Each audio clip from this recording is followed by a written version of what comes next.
Bonjour frères en Christ, passons à un autre message du jour. Avant cela, aidez-nous en vous abonnant et en aimant cette vidéo et partagez-la également avec un autre frère. Vous êtes-vous déjà demandé comment prier correctement? Quelle attitude adopter lorsque vous vous approchez de Dieu? Quelles paroles utiliser? Quels sont les bienfaits de la prière pour votre vie? Si vous souhaitez connaître les réponses à ces questions et à d'autres, restez avec moi dans cette vidéo, où je vais partager quelques conseils pratiques et bibliques pour améliorer votre vie de prière. La première chose à savoir est que la prière est une conversation avec Dieu, le Créateur et le soutien de tout ce qui existe. C'est pourquoi, lorsque vous priez, il est essentiel de reconnaître que Dieu est au centre de tout et qu'il détient le pouvoir et l'autorité sur toute chose. La Bible nous dit dans le psaume 95, 6-7, « Venez, prosternons-nous et adorons, inclinons-nous devant l'Éternel, notre Créateur. Car il est notre Dieu, et nous sommes le peuple de son pâturage, le troupeau qu'il conduit. » Cela signifie que nous devons nous approcher de Dieu avec humilité et révérence, en reconnaissant sa grandeur et sa majesté, et en le remerciant pour son amour et sa miséricorde.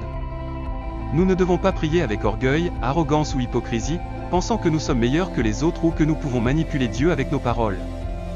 Jésus nous a mis en garde à ce sujet dans Matthieu 6h5, où il dit « Et quand vous priez, ne soyez pas comme les hypocrites, car ils aiment prier debout dans les synagogues et au coin des rues pour être vus des hommes. » En vérité, je vous le dis, ils ont déjà leur récompense.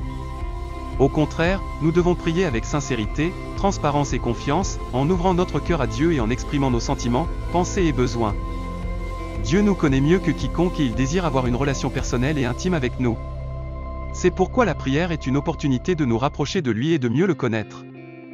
La Bible nous enseigne également dans Hébreux 12, 28-29, c'est pourquoi, recevant un royaume inébranlable, montrons notre reconnaissance et rendons à Dieu un culte qui lui soit agréable, avec piété et respect, car notre Dieu est un feu dévorant.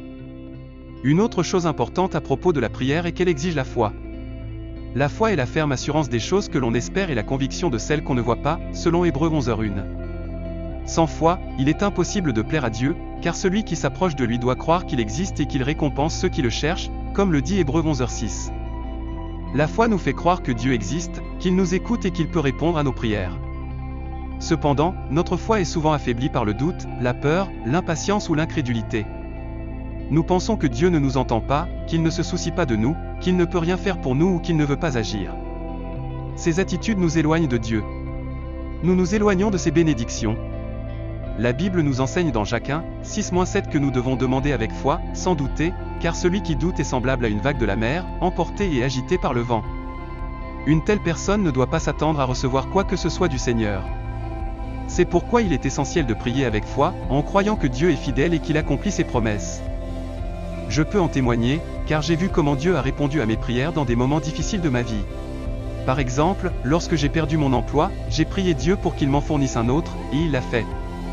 Quand ma mère est tombée malade, j'ai prié pour qu'il la guérisse, et il l'a fait. Quand je me suis senti seul et déprimé, j'ai prié pour avoir la paix et la joie, et Dieu m'a réconforté. Ce ne sont que quelques-unes des nombreuses expériences que j'ai vécues avec Dieu, et elles m'ont appris à lui faire encore plus confiance. Un autre point important à savoir est que la prière est une habitude qui peut être développée et améliorée. Il ne s'agit pas d'une formule magique ou d'un rituel vide, mais d'une pratique spirituelle qui nous aide à grandir dans notre relation avec Dieu. Voici donc quelques conseils pratiques pour améliorer votre vie de prière. Commencez par des prières simples et courtes. Ne vous souciez pas de la quantité ou de la qualité des mots, mais de la sincérité de votre cœur. Rappelez-vous que Dieu ne regarde pas ce qui est à l'extérieur, mais ce qui est à l'intérieur du cœur, comme il est écrit dans 1 Samuel 16h7. Vous pouvez utiliser des phrases simples telles que « Merci Seigneur pour cette journée, pardonne-moi Seigneur pour mes péchés, aide-moi Seigneur dans cette situation, je te loue Seigneur pour ta grandeur » et ainsi de suite. Un autre conseil est de prier à voix haute. Cela vous aidera à rester concentré et à éviter les distractions, tout en vous permettant d'entendre votre propre voix, créant ainsi un sentiment de proximité avec Dieu. Il n'est pas nécessaire de crier ou de chuchoter, parlez simplement avec naturel et respect, comme si vous parliez à un ami. Variez le lieu et le moment de vos prières. Ne vous limitez pas à prier toujours au même endroit ou à la même heure, mais cherchez différents espaces et moments pour prier. Vous pouvez prier dans votre chambre, dans la voiture, dans un parc, à l'église, le matin, l'après-midi ou le soir. L'important est de trouver un endroit et un moment où vous vous sentez à l'aise et en paix pour parler avec Dieu. Enfin, rappelez-vous que la prière n'est pas limitée à des moments ou des lieux spécifiques. Nous pouvons prier à tout moment et dans toutes les situations. La Bible nous dit dans 1 Thessaloniciens 5h17 de « Priez sans cesse, ce qui signifie maintenir une attitude constante de prière, toujours conscient de la présence de Dieu dans nos vies et dépendant de lui en toutes choses. La prière n'est pas seulement un acte formel pour des occasions spécifiques, mais une manière de vivre, qui peut s'exprimer dans toutes les circonstances, qu'elles soient bonnes ou mauvaises, joyeuses ou tristes, faciles ou difficiles. Nous pouvons prier pour nous-mêmes, pour notre famille, nos amis, nos ennemis, nos rêves, nos problèmes, et pour tout ce dont nous avons besoin. Je peux dire que j'ai appris à prier en toutes circonstances et que cela a transformé ma vie. Par exemple, lorsque je me réveille, je remercie Dieu pour une nouvelle journée et je lui demande de me guider et de me protéger. En allant au travail, je demande à Dieu de me donner la sagesse et la patience pour bien accomplir mes tâches. Lorsque je fais face à un problème, je prie Dieu de m'offrir une solution et la force de le surmonter. Et lorsque je suis heureux, je remercie Dieu pour tout ce qu'il a fait pour moi. La cinquième chose que vous devez savoir, c'est que dans mes prières, je demande toujours à Dieu de me donner de la gratitude et de la générosité pour partager ce que j'ai. Ce ne sont que quelques exemples de la façon dont je prie en tout temps, ce qui me rapproche de Dieu et me rend plus heureux. Un autre point important est que Jésus, le Fils de Dieu et notre Sauveur, nous a laissé un modèle de prière. Ce modèle se trouve dans Matthieu 6, 9-13 et est connu sous le nom de « Notre Père ». Voici ce qu'il dit, « Notre Père qui es aux cieux, que ton nom soit sanctifié, que ton règne vienne, que ta volonté soit faite sur la terre comme au ciel. Donne-nous aujourd'hui notre pain quotidien, pardonne-nous nos offenses, comme nous pardonnons aussi à ceux qui nous ont offensés. Ne nous laisse pas entrer en tentation, mais délivre-nous du mal, car c'est à toi qu'appartiennent le règne, la puissance et la gloire pour les siècles des siècles. Amen. » Ce modèle de prière nous enseigne plusieurs éléments essentiels à prendre en compte lorsque nous prions. Tout d'abord, l'humilité, nous reconnaissons que Dieu est notre Père, qu'il nous aime et prend soin de nous, et que nous dépendons de lui et obéissons à sa volonté. Ensuite, la gratitude, nous remercions Dieu pour son nom saint et digne, et pour son règne juste et parfait, qui s'étend sur tout l'univers. Nous apprenons également la soumission, nous demandons que la volonté de Dieu, qui est bonne et agréable, se fasse à la fois au ciel et sur la terre, et dans nos vies. Nous demandons aussi la provision, nous prions Dieu de nous donner notre pain quotidien, qui représente tout ce dont nous avons besoin, matériellement et spirituellement. Ensuite, nous demandons pardon, nous supplions Dieu de nous pardonner nos dettes, c'est-à-dire nos péchés, qui nous empêchent d'avoir une relation pure avec lui, et nous nous engageons à pardonner ceux qui nous ont offensés pour restaurer nos relations avec les autres. Un autre aspect important est la protection, nous demandons à Dieu de ne pas nous laisser tomber dans la tentation, pour éviter les épreuves qui peuvent nous entraîner vers le péché, et de nous délivrer du mal, qui est l'ennemi de nos âmes et cherche à nous éloigner de Dieu. Enfin, nous adorons Dieu en reconnaissant que c'est à lui qu'appartiennent le règne, la puissance et la gloire pour l'éternité. Le « Amen » final exprime notre confiance dans ce que nous avons prié, signifiant « Ainsi soit-il ». La sixième chose à savoir est que la prière n'est pas seulement pour nous, mais aussi pour les autres. La Bible nous enseigne dans 1 Timothée 2:1 que nous devons faire des supplications, des prières, des intercessions et des actions de grâce pour tous les hommes. Cela signifie que nous devons inclure l'intercession dans nos prières, c'est-à-dire prier Dieu pour les besoins, les problèmes et les désirs des autres. L'intercession est un acte d'amour, de solidarité, de compassion et de service. Lorsque nous intercédons pour quelqu'un, nous nous mettons à sa place, nous partageons sa douleur, sa joie et nous cherchons son bien. Nous pouvons intercéder pour n'importe qui, que nous la connaissions ou non, que nous l'aimions ou non, qu'elle le mérite ou non. Nous pouvons prier pour notre famille, nos amis, nos ennemis, nos dirigeants, nos voisins et nos frères et sœurs dans la foi. Nous pouvons également prier pour les besoins de notre communauté, de notre société, de notre pays et du monde entier. L'intercession est un acte d'amour, de solidarité, de compassion et de service. Lorsque nous intercédons pour quelqu'un, nous nous mettons à sa place, nous partageons sa douleur, sa joie et nous cherchons son bien. Nous pouvons intercéder pour n'importe qui, que nous la connaissions ou non, que nous l'aimions ou non, qu'elle le mérite ou non.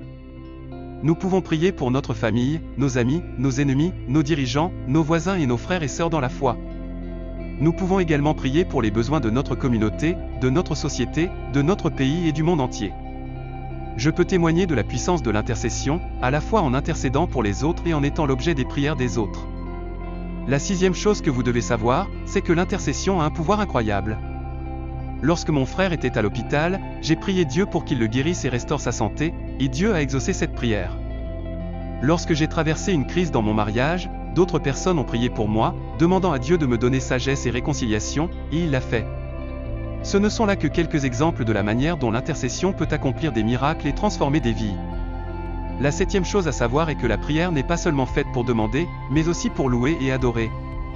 Par le biais de la louange et de l'adoration, nous exprimons notre amour et notre reconnaissance envers Dieu pour qui il est et pour ce qu'il fait.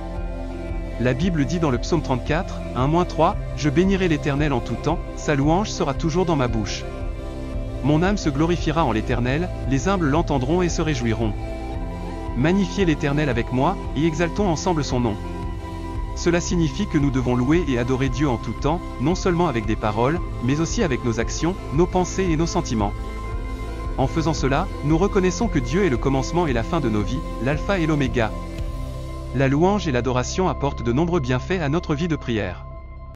Elles nous remplissent de joie et de paix, nous libèrent de l'anxiété et de la peur, renforcent notre foi et notre espérance, purifient nos cœurs de la culpabilité et du ressentiment, et nous rapprochent de Dieu et de sa volonté.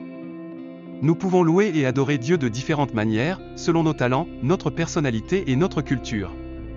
Que ce soit à travers des chants, des instruments, des danses, des poèmes ou des œuvres d'art, l'important est de le faire avec sincérité, passion et respect. Je peux témoigner de l'importance de la louange et de l'adoration dans ma vie de prière, et cela a fait une grande différence.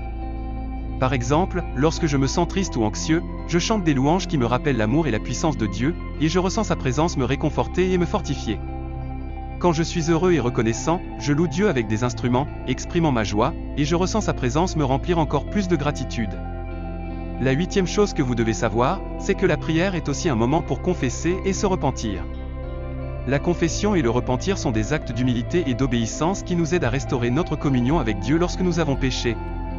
La Bible nous enseigne dans 1 Jean 1:9, « Si nous confessons nos péchés, il est fidèle et juste pour nous les pardonner et nous purifier de toute iniquité. » Cela signifie que nous devons confesser et nous repentir de tout ce que nous avons pensé, dit ou fait qui va à l'encontre de la volonté de Dieu et de sa parole. En confessant nos péchés, nous montrons à Dieu que nous reconnaissons nos erreurs, que nous ressentons du regret pour l'avoir offensé, que nous voulons changer et que nous avons besoin de son pardon et de son aide. La confession et le repentir apportent de nombreux bienfaits à notre vie de prière, tels que la libération du poids de la culpabilité, la guérison des blessures, le renouvellement de notre esprit et de notre cœur, et la restauration de notre relation avec Dieu et avec les autres.